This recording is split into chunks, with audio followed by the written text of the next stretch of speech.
Hi, I'm REM, and this is everything I read in July of 2026. So, I read 3 Batman comics, and I read 13 other books, which include picture books, but let's talk about that. So, not counting the Batman comics, when it comes to age ranges, I read 6 adult books, 2 picture books, 2 YA books, 2 early chapter books, and 1 middle grade book. Then, once again this month, as of last month, and even more so, my genres were widely spread. I read 5 fantasy books, one of which was also historical fantasy, so I read also one historical fantasy book. One historical fiction book. I read 5 fantasy, 2 realistic fiction books, then I read 1 historical fantasy, 1 memoir, 1 humor, 1 sci-fi, 1 historical nonfiction, 1 romance, and 1 science nonfiction. That is a lot of different genres. So let's get into what I read. The first thing I read, I started off the month with the memoir, The House of My Mother, A Daughter's Quest for Freedom by Sherry Frank. If you don't know, Sherry Frank is a daughter of Ruby Frank, who was a family YouTuber. Her YouTube channel got closed down because of accusations of child abuse, and eventually she ended up going to jail for a long time, and Sherry is the eldest daughter and eldest child. I did think this book was, I don't want to say plotted, but the way it was written was good. I really appreciated that she was only telling her story. She did not tell any of her siblings' story. I also really appreciated that she didn't go into detail on abuse or anything. Like, that's not what I was interested in. I was interested more in how she got free, and this was what it was about. That being said, it wasn't like the best writing. Which is kind of what you expect in a memoir. At the beginning of last year, I read some astonishingly well-written memoirs. So this one was just okay. It wasn't terrible. I've DNF'd some really badly written memoirs, so this one was okay. Then I read a picture book, Dina's Lucky Penny. That was written by Barbara D. Burgess and illustrated by Joan Holub and Cynthia Fisher. Now, unfortunately, I didn't like this book. And I went into a little more why I didn't like it in the vlog that it's in, but basically I thought the pictures were kind of stiff, and it's also just not the type of book I would like. I was reading it for something specific. I had to read a book that had money on the cover, and this was like the only one I could find that I thought might be okay. But yeah, it just isn't the type of book I would generally like, so.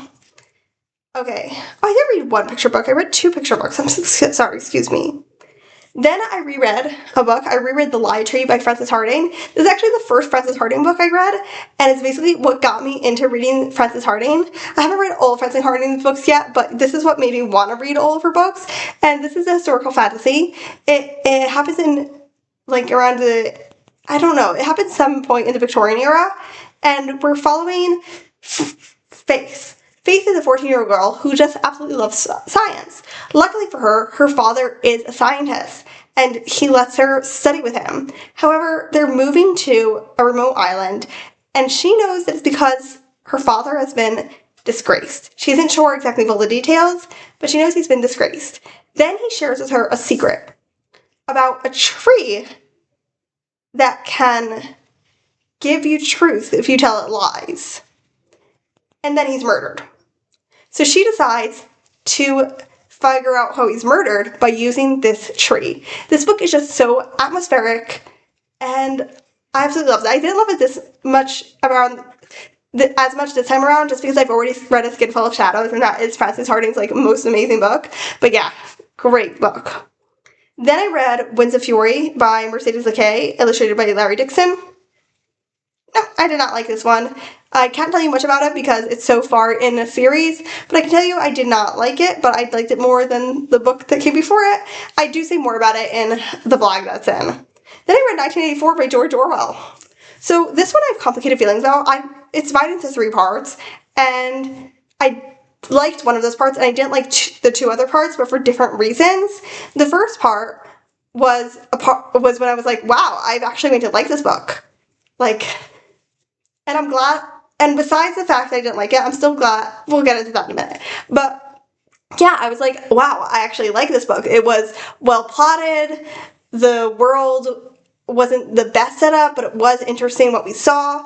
I thought the romance was actually really well done. I was really worried about that, and I thought it was really well done. Then the second part was basically just our main character reading his girlfriend a political manifesto, and the second part was a political manifesto, and I was bored. I was so bored. Then the third part, someone gets tortured, and it's quite explicit on the torture, and that's just not for me. I have DNF'd the books before just because they have been so explicit on torture or violence or rape. Like,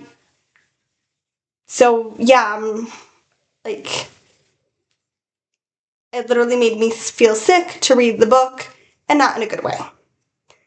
So, what I wanted to say that I'm glad I still read it because 1984 became so popular that there are so many words in it that are often used nowadays in our world, and A, I get the meaning of them more, and B, I get to see when they're being used right and when they're being used wrong.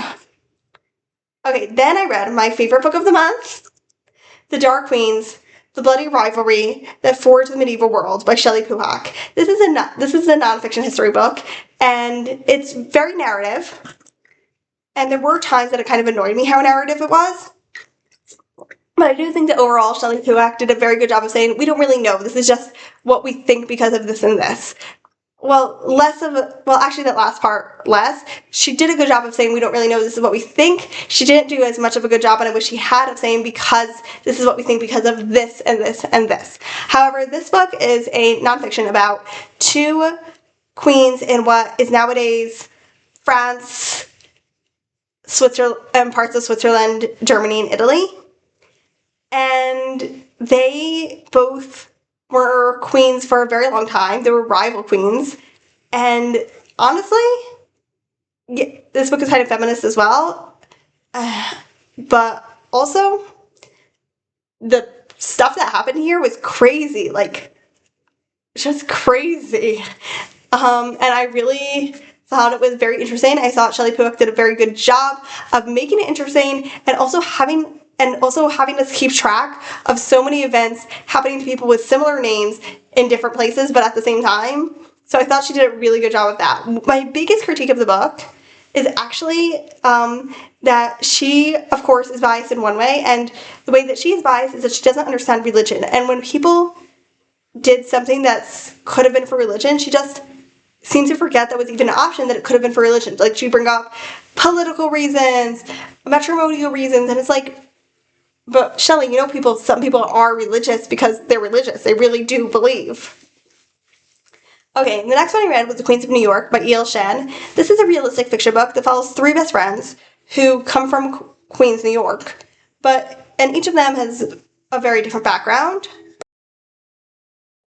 And each of them is going to be in a different place for the summer. And it was kind of boring. Like, it was super boring. It was just kind of, well, it wasn't boring in itself. It was just kind of, I wasn't bored while reading it, but after the fact, I'm just like, it's just kind of forgettable. Each person's point of view had some things they liked and some things they didn't, so it all kind of even out to like a 3-star. It's just a 3-star, it's fine. Then I read Going Batty by Nancy Krulik. This is a Katie Kazoo Switcheroo book. If you don't know, the Katie Kazoo Switcheroo series follows Katie Kazoo, that's her nickname, who has a terrible day one day. Everything goes wrong, and she wishes that she could be anybody but herself. And there must have been a falling star because she gets her wish. Every book, she turns into someone else. I thought this was one of the better Katie Kazoo books. Like, I love these books. These are written for, like, beginner readers, and I am still reading them. When did I read the first one? When I was, like, 8 or 9, and I'm still reading it nearly 20 years later. So, obviously, I like these books. But I definitely thought this was one of the better ones. I thought that the situation she gets herself into and the way that it is solved was really cute and a fun time. Then I had another reread, The Very Secret Society of Regular Witches by Sengu Mandana. This is kind of a disappointing reread because it just made me kind of realize the things that I didn't like about it, which was mainly that I think it's just far too therapy speaking, and that things happen in too short an amount of time. But there are still things that I like about it. I'm sorry if I'm speaking weird. I have like a cut on my lip. And it's really started bothering me just now. But there are still things I like about it, and I cannot remember them at this point, but I also have a vlog up about this. I didn't tell you what it's about even. So it follows Mika, and Mika is a witch. And she's basically been alone her whole life because of that, because the person who brought her up is the head of the witches in England and all of the UK actually, and she is very strict about this rule that witches have to stay apart. They cannot be together because whenever there's a witch, there is magic, and the more witches there are, the more magic there is, and they don't want anyone to discover them. Then Mika goes on YouTube and pretends to be a witch, like she does aesthetic videos, and one day she gets an email that says, "We believe you're a real witch. We have 3 children who are witches. We want you to come and teach them magic." And the thing is, her lease is about to go. She doesn't have a job right now. She goes. And obviously the girls are witches. Okay, then I read Explorers, the Mysterious Boxes, which was edited by Kazuki Bushi. This is a set of very, very short comics. They're 11 pages at most. I don't know, all of them, 12 pages. And the theme is basically in each comic, the person discovers a mysterious box. Now, overall, I didn't like the comics. There were 2 that I really liked. One was by Raina Telgemeier and someone else. The other one I don't remember who it was by, but it was someone who worked on the writing of Avatar. So, yeah. The other ones I didn't like, and I did review it in more detail in the video about it. Then I had another reread, The Blue Castle by Ellen Montgomery. It is somewhere here.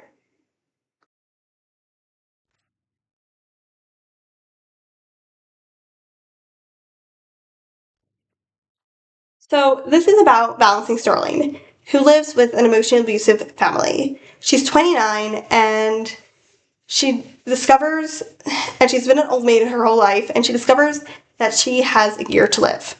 So she decides not to tell anyone in her family, but just try to make this a year where she finally lives for herself.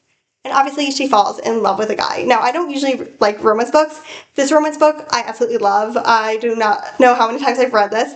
This actually was a reread where I was reading with a bunch of other people on Tumblr where we read 5 chapters each week. So I read this from mid-May till the middle of July, which is crazy.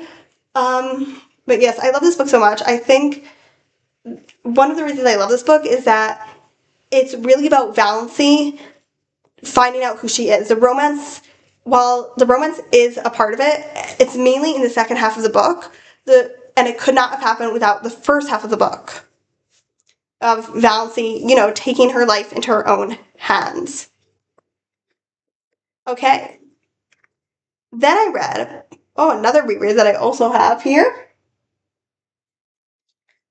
And that is Pippi Longstocking by Astrid Lindgren. This is okay. I've always found Pippi kind of over the top and just not. And while that's the point, I don't find her to be, how would you say this? She doesn't have one characterization.